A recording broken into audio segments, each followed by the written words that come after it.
വെള്ളാപ്പള്ളി നടേശൻ ഒരു വാക്കിന് വ്യവസ്ഥയില്ലാത്ത ആളാണ്. അല്ലെങ്കിൽ അദ്ദേഹം ഓട്ടോറിക്ഷ പോലെയാണ്, എപ്പോൾ എവിടെ എങ്ങോട്ട് തിരിയുമെന്ന് പറയുവാനും സാധിക്കില്ല. അതുമല്ലെങ്കിൽ അദ്ദേഹത്തിന് ഒരു ഓന്തിൻ്റെ സ്വഭാവമാണ്, നിറം മാറുന്നത് എപ്പോഴാണെന്ന് എന്നൊന്നും പറയാൻ മേല. എന്നിങ്ങനെയൊക്കെയുള്ള വിശേഷണങ്ങളാണ് വെള്ളാപ്പള്ളിക്ക് പലരും പലപ്പോഴും ചാർത്തി കൊടുത്തിട്ടുള്ളത്. എന്നാൽ കേരളത്തിൽ നിലവിലുള്ള രാഷ്ട്രീയ നേതാക്കളെക്കാൾ അതിബുദ്ധിമാനും വളരെ തന്ത്രശാലിയുമായിട്ടുള്ള ഒരു സമുദായ നേതാവാണ് ശ്രീ വെള്ളാപ്പള്ളി നടേശൻ എന്ന SNDP യോഗത്തിൻ്റെ ജനറൽ സെക്രട്ടറി. സത്യത്തിൽ അദ്ദേഹം ഭൂരിപക്ഷ ഈഴവാംഗങ്ങളെ പോലെ തന്നെ ഒരു ഇടതുപക്ഷ സഹയാത്രികനായിരുന്നു. ബിസിനസ് രംഗത്ത് മാത്രം പ്രവർത്തിച്ചിരുന്ന ആ സമയത്ത് കോൺഗ്രസ്സുകാരനായും മുദ്ര കുത്തിയിട്ടുണ്ട് അദ്ദേഹത്തെ.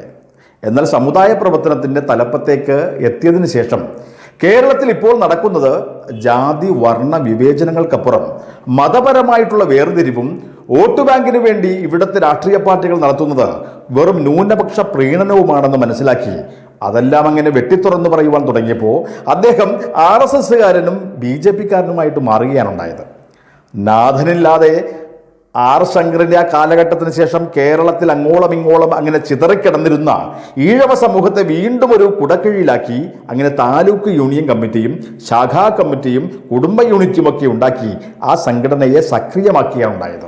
കൂടാതെ വനിതാ സംഘവും യൂത്ത് മൂവ്മെന്റും കുമാരി സംഘവും പുരുഷ സഹായ സംഘങ്ങളും പെൻഷനേഴ്സ് യോഗവും വൈദികരുടെ സംഘടനയുമൊക്കെ ഉണ്ടാക്കി അതിന് പ്രവർത്തന സജ്ജരാക്കുകയും ചെയ്തു. മാത്രമല്ല SNDPയുടെ പ്രവർത്തനം ഇന്ന് കേരളത്തിൽ മാത്രമല്ല വിവിധ സംസ്ഥാനങ്ങളിലും വിദേശ രാജ്യങ്ങളിൽ പോലും വളരെ കാര്യക്ഷമമായി പ്രവർത്തിക്കുന്നു എന്നുള്ളതാണ് ഒരു യാഥാർത്ഥ്യം. SNDPയുടെ ഈ കെട്ടുറപ്പിൽ അല്പസ്വല്പം അസൂയയും ഇതര സമുദായ സംഘടനാ നേതൃത്വങ്ങൾക്ക് ഇല്ലാതില്ലെങ്കിലും കുടുംബ യൂണിറ്റും മൈക്രോ ഫിനാൻസും പോലുള്ള ആ സംരംഭങ്ങൾ പലരും തുടങ്ങുവാനും തയ്യാറായിട്ടുണ്ട്. ഇവിടെ ഈ വർദ്ധിച്ചു വരുന്നതും അതിരുവിട്ടതുമായിട്ടുള്ള ന്യൂനപക്ഷ പ്രീണനങ്ങളിലും പിന്നോക്ക വിഭാഗങ്ങളോട് മാറി മാറി വന്ന സംസ്ഥാന സർക്കാരുകളുടെ ആ അവഗണനയിൽ മനം മടുത്തും പ്രതിഷേധിച്ചതുമാണ് കേരളത്തിൽ SNDPയുടെ എല്ലാ യൂണിയൻ ഭാരവാഹികളെയും വിളിച്ചു ചേർത്ത് SNDPക്ക് ഒരു രാഷ്ട്രീയ പാർട്ടിയുടെ ആവശ്യകതയുണ്ടോ എന്ന് അന്ന് പ്രവർത്തകരോട് അഭിപ്രായം ആരാഞ്ഞത്. പങ്കെടുത്തവരിൽ ഒരു എതിർ അഭിപ്രായവുമില്ലായിരുന്നുവെന്നും എല്ലാവരും തന്നെ ഇത് സ്വാഗതം ചെയ്തു എന്നതിൻ്റെ ഉത്തമ ഉദാഹരണമായിരുന്നു. അതിൻ്റെ ഭാഗമായി വെള്ളാപ്പള്ളി നടേശൻ തന്നെ നടത്തിയ ഒരു സമത്വ മുന്നേറ്റ യാത്രയിലും അതേപോലെ തിരുവനന്തപുരത്തെ BDJS എന്ന രാഷ്ട്രീയ പാർട്ടിയുടെ ആ പ്രഖ്യാപന സമ്മേളനത്തിലും അവിടെ തടിച്ചുകൂടിയ ജനസഞ്ചയം വ്യക്തമാക്കുന്നത്.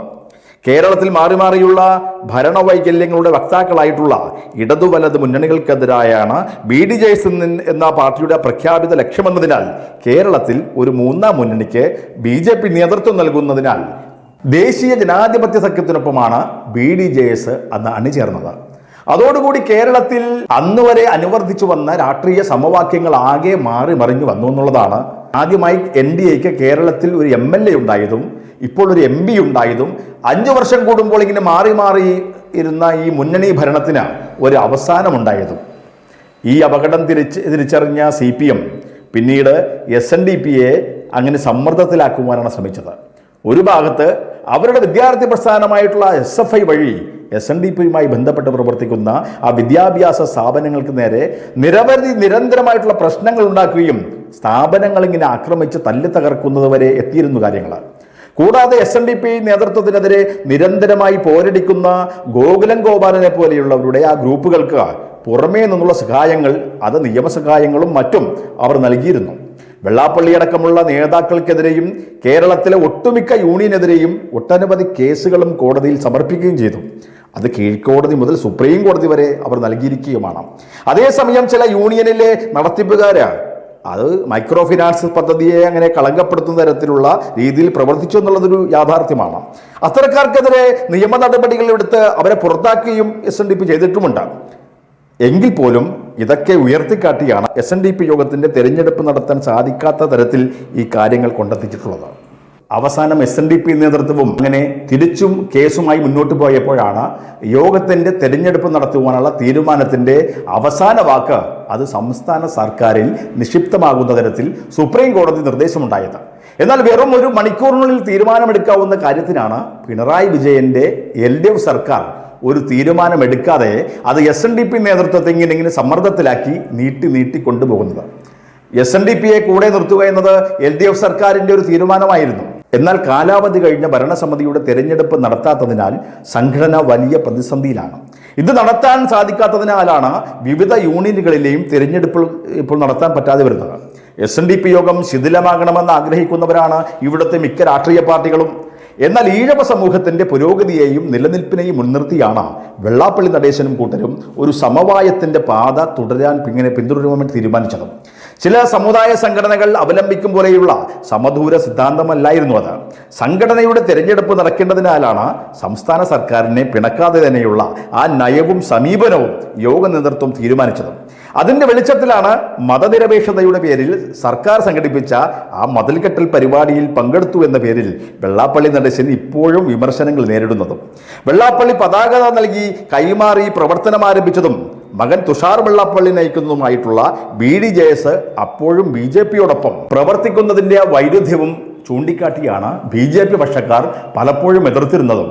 പക്ഷെ അതിലൊന്നും ഒരു കാര്യവുമില്ല. SNDP ഇല്ലാതെ എന്ത് BDJS? SNDP എന്ന കെട്ടുറപ്പുള്ള സംഘടനയെയാണ് എല്ലാവരും മാനിക്കുന്നതും രാഷ്ട്രീയ പാർട്ടികൾ ചില ഘട്ടങ്ങളിൽ ഭയപ്പെടുന്നതും. BDJSനെ കണ്ടുകൊണ്ടല്ല, BJPയുടെ ദേശീയ നേതൃത്വം അവരുമായി ചങ്ങാത്തത്തിലുള്ളത്. അതിന് പിന്നിലുള്ള ഈ വലിയ സംഘടനാ സംവിധാനത്തെ തന്നെയാണ്. പക്ഷെ ഇവിടെ പിണറായി വിജയനും കൂട്ടരും ചെയ്തത് ഇങ്ങനെ കുട്ടിക്കുരങ്ങനെ കൊണ്ട് ചുടുചോറ് വാരിക്കുന്നത് പോലെയാണ്. SNDP നേതൃത്വത്തെ മുൻനിർത്തി കേരളത്തിൽ പലതും ചെയ്തത്. നാളിതുവരെ ഈ സമുദായത്തിനു വേണ്ടി ഒന്നും ചെയ്തു തന്നില്ല എന്ന് മാത്രമല്ല, യോഗത്തിന്റെ തിരഞ്ഞെടുപ്പ് നടത്താൻ സാധിക്കാത്ത തരത്തിൽ ആ തീരുമാനത്തിന്റെ മുകളിൽ കയറി ഇങ്ങനെ അടയിരിക്കുകയായിരുന്നു. സത്യത്തിൽ ഈ കാര്യത്തിലുള്ള SNDPയുടെ അമർഷം തന്നെയാണ് ഈ കഴിഞ്ഞ പാർലമെന്റ് തിരഞ്ഞെടുപ്പിൽ കേരളത്തിൽ പ്രതിഫലിച്ചത്. വോട്ട് ചെയ്യുവാൻ തുടങ്ങിയ കാലം മുതൽ ഇന്ന് വരെ LDFനല്ലാതെ മറ്റൊരാൾക്കും വോട്ടുകുത്തി ശീലമില്ലാത്ത ഈഴവ സമൂഹം ഇത്തവണ വോട്ട് മാറ്റി കുത്തുവാനും തയ്യാറായി. ചരിത്രത്തിൽ ആദ്യമായിട്ടാണ് വെള്ളാപ്പള്ളി നടേശൻ ഒഴിച്ച് അദ്ദേഹത്തിന്റെ ഭാര്യയും മക്കളും അടക്കമുള്ള കുടുംബാംഗങ്ങൾ NDAയ്ക്ക് വേണ്ടി തിരഞ്ഞെടുപ്പ് പ്രചരണത്തിനായി ഇറങ്ങിയത്. തുഷാർ വെള്ളാപ്പള്ളി മത്സരിച്ച സ്ഥലങ്ങളിൽ മാത്രമല്ല, ശ്രീമതി ശോഭാ സുരേന്ദ്രൻ മത്സരിച്ച ആലപ്പുഴ പാർലമെന്റ് മണ്ഡലത്തിലും അവരുടെ സാന്നിധ്യം അറിയിക്കുകയുണ്ടായി. അതിൻ്റെ എല്ലാം ഗുണഫലങ്ങൾ NDAയ്ക്ക് കേരളത്തിൽ ലഭിക്കുകയും ചെയ്തു. ഈ കാര്യം BJPയുടെ നേതൃത്വം അംഗീകരിക്കുന്ന പോലെ തന്നെ ഇടതുപക്ഷവും അംഗീകരിച്ചിരിക്കുന്നു എന്നതിന്റെ വ്യക്തമായ സൂചനകളാണ് MV ഗോവിന്ദനടക്കമുള്ള CPMന്റെ നേതാക്കൾ മുഴുവൻ ഇപ്പോൾ പുലമ്പിക്കൊണ്ടിരിക്കുന്നത്. ഗോവിന്ദന്റെ പറച്ചിൽ കേട്ടാൽ വെള്ളാപ്പള്ളി എന്തോ വലിയ അപരാധം ചെയ്തു എന്ന നിലയ്ക്കാണ്. ശ്രീനാരായണ ഗുരുവിന്റെ ദർശനങ്ങളെ സംഘപരിവാർ പ്രസ്ഥാനങ്ങളുടെ തൊഴുത്തിൽ കൊണ്ടുപോയി കെട്ടുവാനാണത്രേ വെള്ളാപ്പള്ളി ശ്രമിക്കുന്നതെന്നാണ് ഗോവിന്ദന്റെ ആ തട്ട്. അങ്ങാടിയിൽ തോറ്റതിന് അമ്മയുടെ നെഞ്ചത്ത് എന്ന് പറയുന്ന പോലെയാണിത്. കഴിഞ്ഞ 8 വർഷമായി കേരളത്തിൽ ഭരണത്തിലിരിക്കുന്ന ഇടതുപക്ഷ സർക്കാർ ഇവിടുത്തെ ഇഴവരാതി പിന്നോക്ക വിഭാഗങ്ങൾക്ക് എന്ത് പിണ്ണാക്കാണ് നൽകിയതെന്ന് അവർ വ്യക്തമാക്കണം.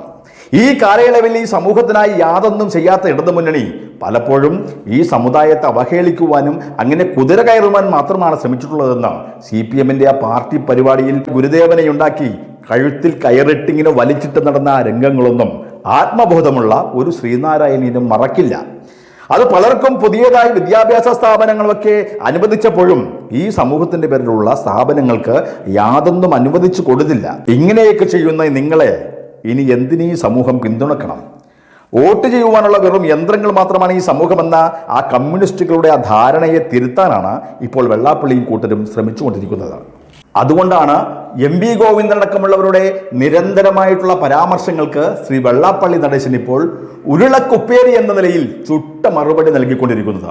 ഇനി പഴയതുപോലെ ആ ഭീഷണി കൊണ്ട് SNDPയെ വറുതിയിലാക്കാമെന്ന നിങ്ങളുടെ ആ CPMന്റെ തോന്നലുകൾ അത് അവസാനിപ്പിക്കുന്നതാണ് നിങ്ങൾക്ക് നല്ലത്. കാരണം ലോകത്തിലെ തന്നെ ഏറ്റവും വലിയൊരു ജനാധിപത്യ പാർട്ടിയുടെയും ഗവൺമെന്റിന്റെയും സർവ്വ പിന്തുണയും ഈ സമൂഹത്തിന് ഇപ്പോൾ ലഭിച്ചു കഴിഞ്ഞു. ഇനി SNDP യോഗത്തിന്റെ തെരഞ്ഞെടുപ്പിന്റെ കാര്യമാണെങ്കിലും അതും സംസ്ഥാന സർക്കാരിന്റെ കോർട്ടിൽ നിന്നും പന്ത് അങ്ങ് കേന്ദ്രത്തിന്റെ കോർട്ടിലേക്ക് പോയിരിക്കുന്നു.